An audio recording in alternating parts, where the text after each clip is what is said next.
Hello students, myself Vijay Srivastav. Welcome to Vijay Study Week classes. So today we are going to start a new chapter, light, reflection and refraction. और ये chapter जो है ये 4 classes में है, class 6 में है, then 7, then 8 and then 10. ठीक है, तो इस तरीके से 4 क्लासेस में ये लेसन है, लाइट, रिफ्लेक्शन एंड रिफ्रैक्शन. तो आप समझ सकते हो कि कितना इम्पोर्टेंट चैप्टर है. ठीक है, तो इसमें जैसे कि हम लोगों ने अभी अभी मैंने बताया कि ये 6, 7, 8, 10 से है, तो हम लोग यहाँ पे इजी टॉपिक से स्टार्ट करेंगे एंड फर्दर कॉम्प्लेक्स टॉपिक तक जाएंगे. ठीक है, छोटी से छोटी चीज से लेके फिर बड़ी से बड़ी चीजों तक इस यहाँ पे डिस्कशन करेंगे. So keep watching. ठीक है, और अभी हम लोग स्टार्ट करते हैं लाइट चैप्टर. सबसे पहले तो देखते हैं कि लाइट होता क्या है, लाइट की डेफिनेशन क्या है, एक्चुअली जो लाइट है वो है क्या. ठीक है, तो लाइट को हिंदी में बोलते हैं प्रकाश या रोशनी. ठीक है, light is a form of energy that enables us to see things. ठीक है, तो लाइट जो होती है वो एक तरह की ऊर्जा होती है जो कि हम जिससे हम कोई किसी भी ऑब्जेक्ट्स या थिंग्स या वस्तुओं को देख पाते हैं. ठीक है, light starts from a source and bounces off objects which are perceived by our eyes and our brain processes this signal which eventually enables us to see. तो जो लाइट होती है ये किसी भी सोर्स से आ सकती है. वो सोर्स कौन सा होता है, कौन कौन से सोर्स होते हैं जो जिससे हम देख पाते हैं चीजों को.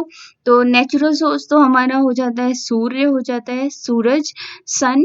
ठीक है, और जो मैन मेड थिंग्स हो गए वो हो गए मोमबत्ती, टॉर्च या फिर बल्ब. इससे हम चीजों को देखते हैं. तो होता क्या है कि ये जो सोर्स है यहाँ से लाइट आती है. ठीक है, यहाँ से लाइट आती है और चीजों पे पड़ती है. ठीक है, चीजों पे पड़ने के बाद वहां से बाउंस होती है और रिफ्लेक्ट होती है और हमारे आईज पे पड़ती है लाइट. ठीक है, लाइट जब हमारे आईज पे पड़ती है तो हमारे ब्रेन में सिग्नल जाता है, हमारे दिमाग में सिग्नल जाता है और वहां से फिर हम इवेंचुअली सडनली चीजों को देखने लगते हैं. ठीक है, तो इस तरीके से लाइट की प्रोसेस होती है कि लाइट सोर्स से कैसे ऑब्जेक्ट पे आता है, ऑब्जेक्ट से रिफ्लेक्ट होके हमारी आईज पे जाता है, फिर वहां से हमारे ब्रेन सिग्नल भेजता है एंड हमारी आईज को ऑब्जेक्ट दिखने लगता है. ठीक है, ऐसे तो बहुत सारे कॉमन भी एग्जाम्पल है हमारे डेली लाइफ में जो हम देख सकते हैं, समझ सकते हैं कि अगर हम दिन में जैसे स्कूल जाते हैं. ठीक है, तो रास्ते में बहुत सारी चीजें देखने को दिखती हैं, तो अलग अलग कलर की दिखती हैं, तो हम उसे देख पाते हैं. तो आपने सोचा है कि हम उसे कैसे देख पाते हैं, हम उसे देख पाते हैं ड्यू टू लाइट. ठीक है, वही चीज अगर हम अंधेरे में बाहर निकलते हैं, रात में बाहर निकलते हैं या अंधेरा कोई रूम है. ठीक है, तो वहां के ऑब्जेक्ट्स, वहां की वस्तुएं हम नहीं देख पाते हैं क्योंकि वहां पे लाइट नहीं है, वहां पे अंधेरा है. तो जब इसलिए जो लाइट प्रोसेस है, जो लाइट सोर्स है, ठीक है, वो बहुत ही जरूरी है हमें किसी भी चीज को देखने के लिए, ऑब्जेक्ट्स को देखने के लिए. यहाँ पे different types of nature of light बताए गए हैं. ठीक है, कि लाइट किस किस तरह से हो सकती है, किस किस तरह से वो बिहेव कर सकती है. तो लाइट बिहेव्स एज अ रे. ठीक है, लाइट जो है वो रे की तरह बिहेव करती है, जैसे किरणों की तरह. जैसे सूर्य की किरणें आती है ना, तो वो स्ट्रेट किरणें आती हैं. और इसका एग्जाम्पल है रिफ्लेक्शन, जो कि हम लोग डिटेल में पढ़ने वाले हैं इस वीडियो में, और तो लाइट चैप्टर की वीडियो में. तो रे की जैसे बिहेव करती है लाइट. तो इसका एग्जांपल है रिफ्लेक्शन की. जैसे लाइट किसी भी ऑब्जेक्ट पे स्ट्रेट गिरेगी आके, फिर वहां से रिफ्लेक्ट होके हमारे आईज में जाती है.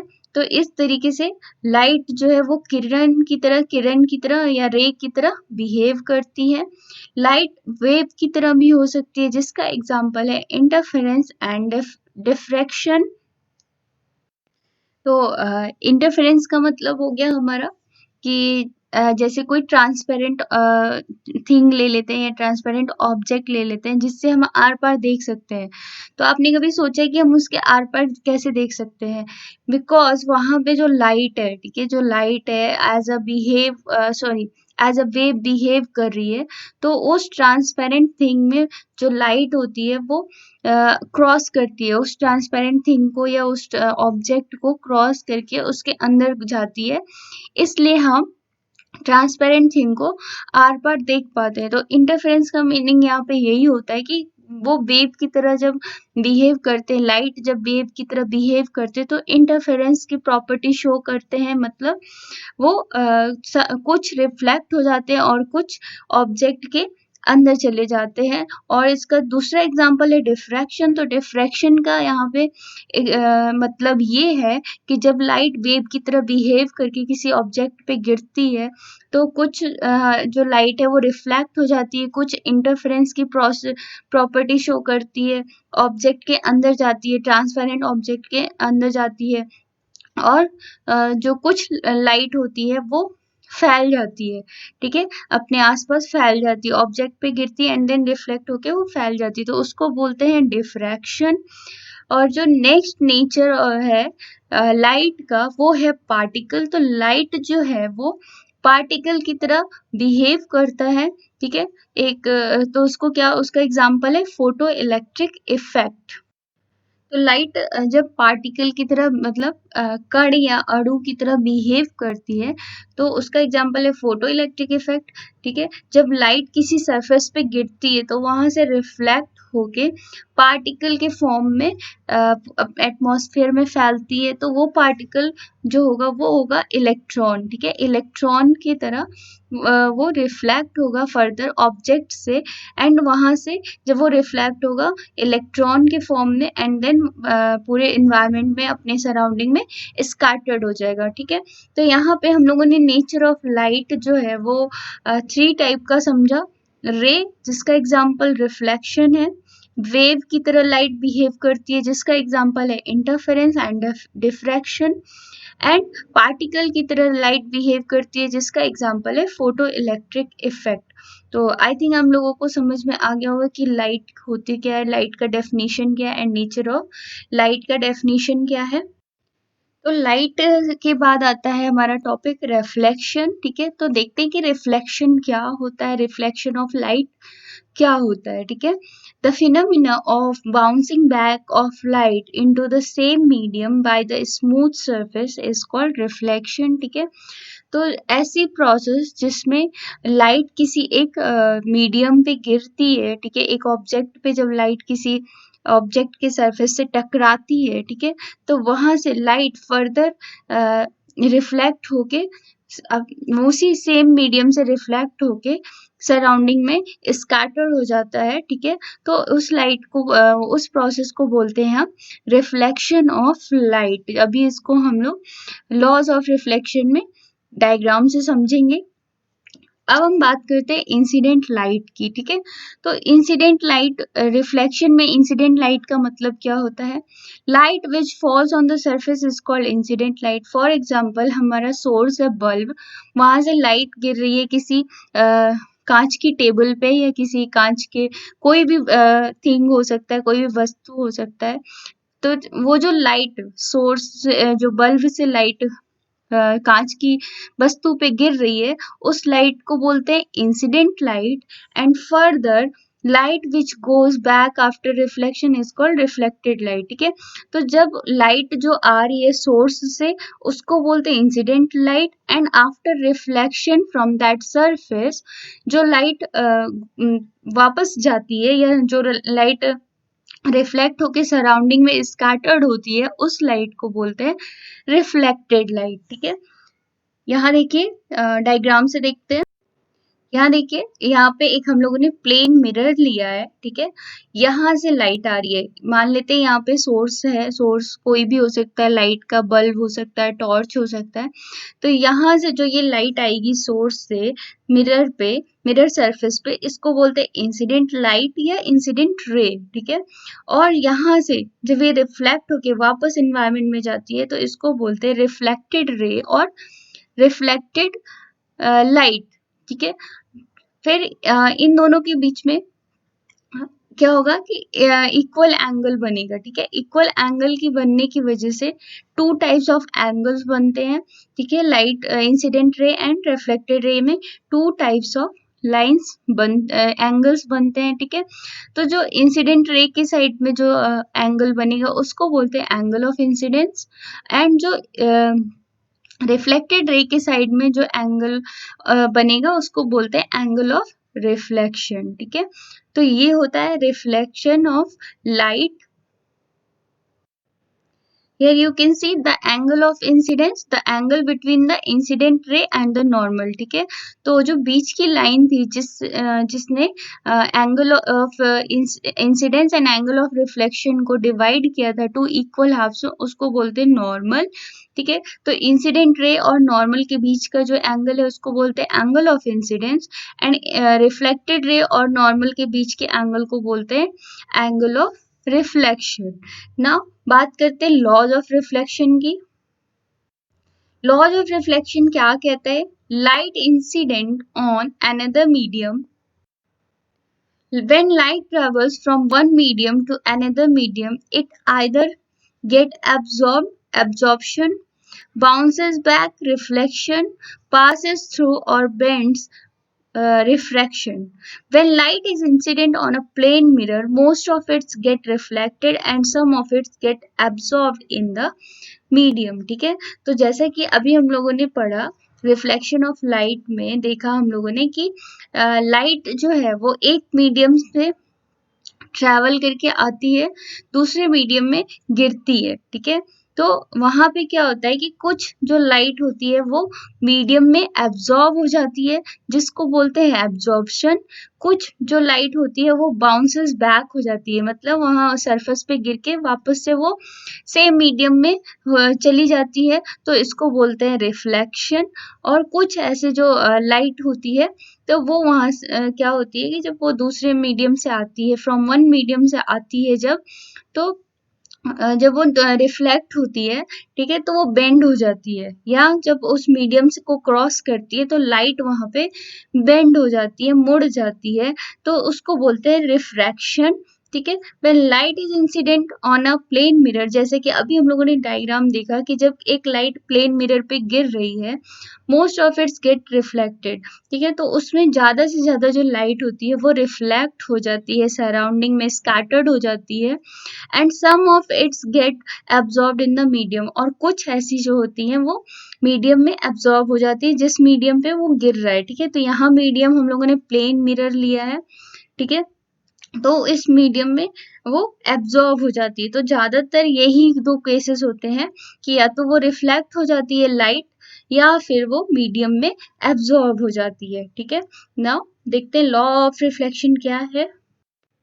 So, the incident ray, reflected ray and the normal all lie in the same plane. Angle of incidence is equal to angle of reflection. तो जो laws of reflection है वो बताता है angle of reflection जो होती है, angle of incidence जो होता है वो किसके इक्वल होता है? वो इक्वल होता है angle of reflection के, ठीक है। तो law of reflection हमारा क्या है? angle I is equal to angle R। ये चीज आप लोग याद रखना, ठीक है, एग्जाम में आता है। और ये लाइट से चैप्टर से तो बहुत ही ज्यादा क्वेश्चंस आते हैं और जरूर से जरूर आते हैं, ठीक है। तो लॉज ऑफ रिफ्लेक्शन क्या बोलता है? Angle i is equal to angle r, ठीक है। बिकॉज जो इंसिडेंट रे है और जो रिफ्लेक्टेड रे है ये दोनों ही एक ही सेम प्लेन में है, एंड द नॉर्मल, ठीक है। और ये जो नॉर्मल है ये तीनों ही एक ही सेम प्लेन में, इसलिए हम डायग्राम से भी देख सकते हैं कि हमारा एंगल ऑफ इंसिडेंस जो है वो बिल्कुल इक्वल है एंगल ऑफ रिफ्लेक्टेड रे के। तो ये होता है laws of reflection, angle i is equal to angle r. अब हम बात करते हैं प्रोपगेशन ऑफ लाइट की, ठीक है। तो रेक्टिलिनियर प्रोपगेशन ऑफ लाइट, ठीक है। रेक्टिलिनियर का मतलब होता है सीधा, प्रोपगेशन का मतलब होता है मोशन ऑफ लाइट, ठीक है। तो जो रेक्टिलिनियर प्रोपगेशन ऑफ लाइट है ये हमें बताता है कि light travels in a straight line between any two points, ठीक है। तो rectilinear rectilinear propagation of light जो है वो हमें बताता है कि जो लाइट है, जो प्रकाश है, जो रोशनी है, वो हमेशा एक स्ट्रेट लाइन में ही ट्रेवल करती है। ठीक है, तो इसका एक छोटा सा आप एक्सपेरिमेंट घर में भी कर सकते हो कि एक कैंडल जला के रख देना यहाँ पे ऐसे, ठीक है, और एक बिल्कुल स्ट्रेट पाइप लेना और इसको देखना, लाइट को देखना, कैंडल को देखना, तो आपको दिखेगी, प्रॉपर लाइट दिखेगी।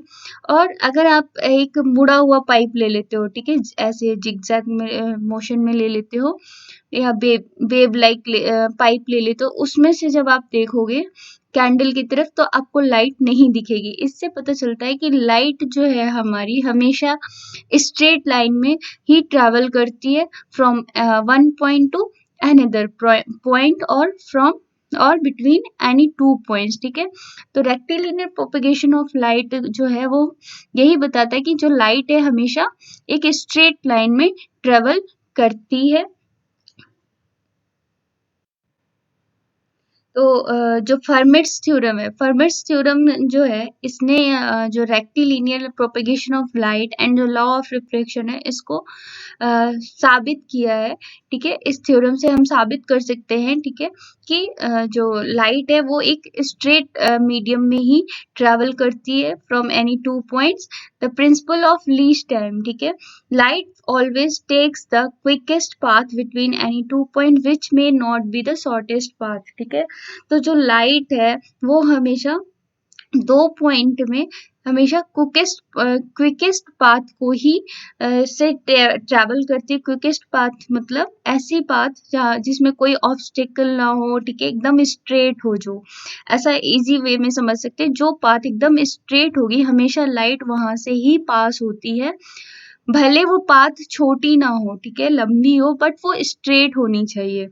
Next, rectilinear propagation of light and the law of reflection, that is angle I is equal to angle R can be validated by Fermat's principle of least time। ठीक है, तो इस तरीके से जो rectilinear propagation of light है और जो law of reflection है वो हम Fermat's principle of least time के थ्रू इसको साबित कर सकते हैं, प्रूफ कर सकते हैं कि लाइट जो है हमेशा स्ट्रेट लाइन में ही ट्रेवल करती है, किसी जिगजैग में या वेव लाइक पाथ में ट्रैवल नहीं करती है। So this is all about light, definition of light, nature of light and reflection, laws of reflection. I think आप लोगों को समझ में आ गया होगा। अगर इससे रिलेटेड कोई भी क्वेश्चन या क्वेरी या कंफ्यूजन होगा तो आप कमेंट करके पूछना। नेक्स्ट जो वीडियो होगा लाइट में वो हम लोग उसमें मिरर पढ़ने वाले हैं, मिरर डिस्कशन करने वाले हैं। ठीक है, so keep watching, subscribe my channel, also do like, share and comment. Thanks for watching.